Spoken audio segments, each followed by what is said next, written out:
So, Jim, thank you very much for having an opportunity to chat with you today, just to talk about Pleasure. a wonderful mental health survey that you do.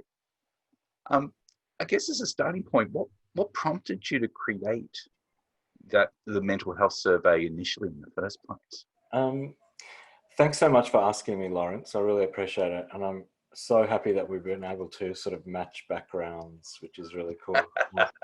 Um, what prompted us to start it? Look, I write a weekly article on creative leadership, which is a real passion area of mine. I have a subscriber base that's global, and people reach out to me and reply every week. And I'm a real advocate of sort of peeling the layers away and talking about the stuff that isn't necessarily spoken about. Mm. So people find a lot of the content that I write, it resonates with people in a really meaningful way, and I'm very grateful for that. People reply, as I said, all the time. And this one time I received a reply of a young man who was just really struggling. And, his marriage had broken up. He had shown me some text messages of that he had exchanged with his son. Mm. And he was just in a really sort of anxious, sad state. And he thanked me for writing an article um, and that he had replied to. And I was just really touched by that. And I spoke to my wife about it, and just said that, there's something here, there's something that we can do here, to sort of create a platform for these voices rather than go in and uh, dissect and hide them behind data. Really provide some qualitative evidence that these voices exist and these anxieties and these issues are real. And that was for me a real tipping point. And Marita and Karina in our office were real advocates and led the effort. And unfortunately, like I said, you're stuck with me today. They should really be the ones speaking to you. But yeah, they were real advocates for doing the mental health report, and that was 3 years ago, and they really led it, and we're in our third year now. So, Mm. I guess you mentioned there about um, writing blogs on things that aren't necessarily talked about. How much of a focus do you think there is on mental health within the creative industry?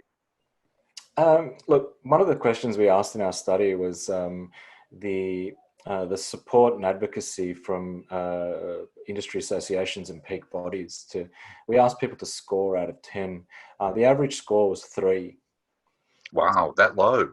Yeah, so the average, and I find that's pretty sad, Mm. and I say that, having worked and volunteered on a peak body many years ago, it's really sad that our industry associations and aren't facilitating that conversation, not just on mental health, but also the environments and the leadership and the construct and context where mental health issues arise and are triggered. uh, that conversation needs to happen as well. That's a really good point as well, because, Mm. obviously I think that there is a spectrum in which mental health issues can occur. You have on one side there environments that are good environments, but perhaps are very deadline driven, which is the creative industry in general, Mm. versus those environments that are toxic Yeah, and perhaps contributing via bullying or unrealistic deadlines there as well. yeah, that's right. That's right. Um, in terms of that, do you feel that they are the key issues that come up in the mental health space, or are there other things that come up within that? Oh, so much came up. So not only was the context, and we can talk about that as well, but Mm. the word fear, we came up so often in our first survey. Karina did all the analysis for that survey, and she's literally counted the word fear just coming up all the time. Last year in 2019, the word chaotic came up more Right. than ever. The issues that were spoken of were not only the standard, unfortunately standard and common anxiety, depression, and imposter syndrome, Mm. but debilitating fear to just simply turn up to work because of what's happening at work. Sexual assault, really very quite common. Verbal assault, quite common. Mm. These behaviours and environments that diminished people were just horrible. just absolutely horrible. And within the report, you often ask about how people are utilizing coping strategies, Mhm. or within the survey, coping strategies resources that they turn to. What have you found being common themes there? We did ask those questions, and we're asking them again this year. The main people mostly turn to their friends and families. Third was their GP and mental health support services. Nobody sought solace at work outside of possibly a colleague, which spoke volumes. It does speak volumes, doesn't it? Yeah, Yeah. and we have, you and I have connected over the years. You and Karina, you know Karina very well. There's, I'm very familiar with a lot of people in our industry, and I find that odd, that really strange. But then, obviously, at scale, that um, people aren't finding any solace and connectivity and connectedness from colleagues and peers is quite sad. What do you think that is? You mentioned that word fear popping up before. Hmm. What do you think the fear is for people that they're experiencing? Yeah, well, I think it's what we found last year were kind of three pronged. The three key kind of clusters that we found was poor leadership. Hmm. Uh, Creates an environment, obviously, that's toxic, and we have stories of people coming to work and being yelled at. Uh, we have stories of people just being diminished through words and in meetings and humiliated in front of clients. So poor leadership, old and outdated business models, uh, really frequent. Selling time, working for time, deadline driven, pressure on business owners to meet targets, to meet retainer obligations, and then which also then led out to client relationships, which were also toxic as well, because there were unequal relationships. There was a kind of a master slave dynamic happening in some instances as well. So yeah, quite the kind of system itself, when you zoom out, was really fascinating to look at. What do you think are some of the biggest challenges then in our efforts to try to bring more of a focus to the mental health within the creative industry, and what kind of changes do you think need to occur to help bring this back into alignment?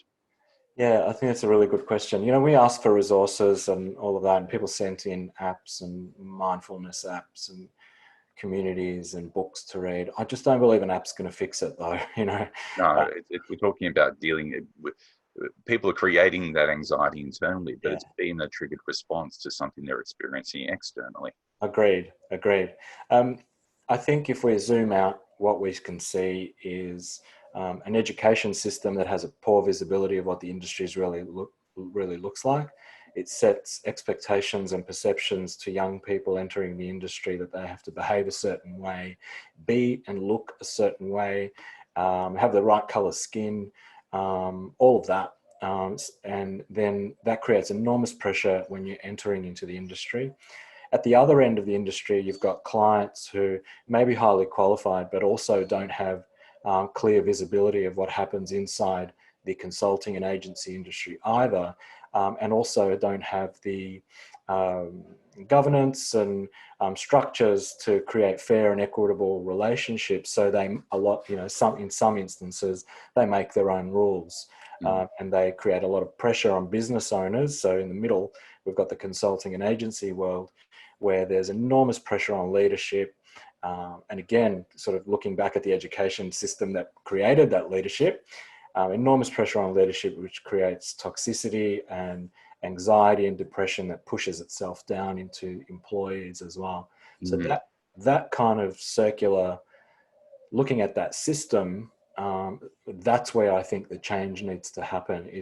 There are multiple points there where change really needs to happen, and it's behavioural, it's education, it's a whole lot of other things as well. Yeah, I agree. I think the biggest challenge is that anyone who is fascinated in mental health is probably going to watch this conversation and Mm. potentially take part in the survey. But in many ways, it's almost the people that are seemingly not interested that we almost want to reach in front of to try to gain their Yeah, understanding or their support or at least their curiosity into this yeah. discussion. That's right. That's absolutely right. So, I mean, we call it a mental health survey for the creative and tech industry and marketing. But in reality, its goal is simply to create a better industry so we can have better workplaces. We can acknowledge that, we're parents and we have our stressors, we're business owners and we have other stressors, or we're employees and freelancers and students and we have our stressors, right? Mm. And we just want to do good work for good people, and walk away feeling that we've accomplished something at the end of the day. And we don't need to be screamed at or yelled at or feel like we're anything lesser than when we walk into a meeting as well. So in its truest effort, it's there to it's mental health, yes, but it's there to create better workplaces and a better environment for people to work in and engage in. Yeah. Now, of course, we're in 2020, Mhm. the year that's brought out mental health situations. I think in nearly everybody. I know that I'm certainly for myself. There's a lot more emotional eating, and if I'm not careful, I'm not going to be able to leave my place, uh, Mm. let alone any of the restrictions that exist. Yeah. How much do you think this year with the pandemic session is obviously impacting on the mental health of people out there, but how much do you think it might impact the survey results in a sense? How do you determine what's mental health issue that's always going to be there regardless of the pandemic or recession, or do you just look at that as being this added layer that we need to take on to account? I think we're certainly asking the question, contextualizing some of the information around the pandemic in this year's survey. But I'm assuming, and I can only assume, that we're going to see a lot of business models being tested. Mhm. And, if you read industry news already, their businesses are halving in size. The profits aren't being made. There are very large numbers in front of percentage or next to percentages in reports. So with a negative in front of them as well. We're also seeing business models being challenged as we see, which has a trickle down impact to staff being made redundant, which will then create other issues as well. I just think in a recession and in a anxiety driven not anxiety ridden pandemic, we're going to see a lot of other issues as well. So. Yeah, I certainly agree. And I guess, given that you're a business owner, you're a leader within the industry as well, what advice would you give any other business owners out there who might be finding it a bit more challenging this year than normal?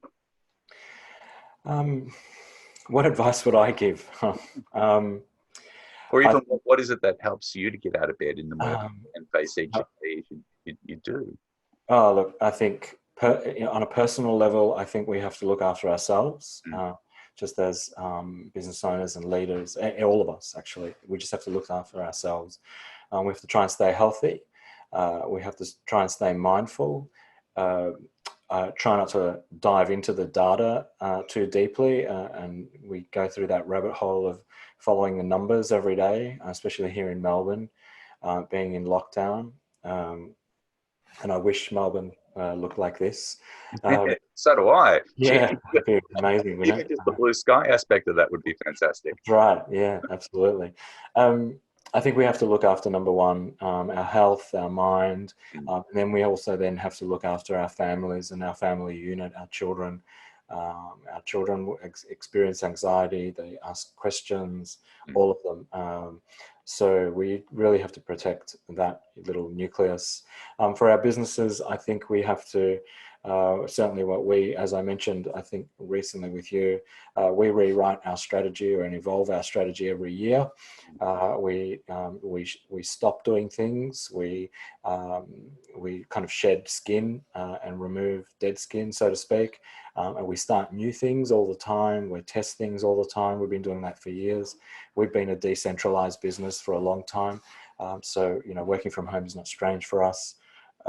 So I would say that that's been really helpful for us to take that approach, that ability to have an emergent strategy that allows itself to duck and weave according to the landscape around it.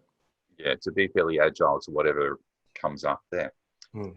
Um, and I guess the key thing we really want to focus here is the fantastic survey that you guys produce at Tank. So if people wanted to get involved with the survey, how can they do that? Yeah, they can just go to our website, go to the reports section. They'll see a link there. They can take the survey. The survey is open at the moment. It'll be live for another week or maybe a couple of weeks or so. Mhm. And then we'll be crunching and looking at the insights from it later in the month, possibly the next month as well, Yeah. at the cadence that we're going. So yeah, people can just come to our website. It's wearetank.com.au. It's in the reports section. And you'll find it there.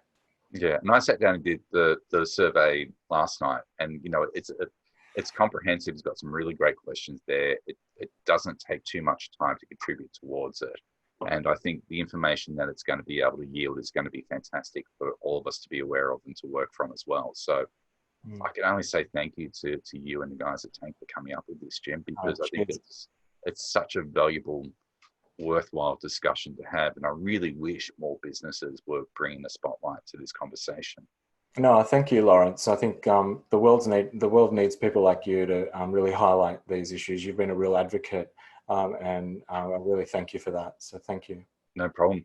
Mm. Jim, thank you for your time. It's a pleasure. It's been an absolute pleasure chatting to you just to get an insight into the survey. Mm. Everyone watching this, I really hope you do go and get involved in this. The more voices that are there, the more real the data is going to be, the more it can take a meaningful action. And I wish everyone the best. Take care, Lawrence. Okay. Bye.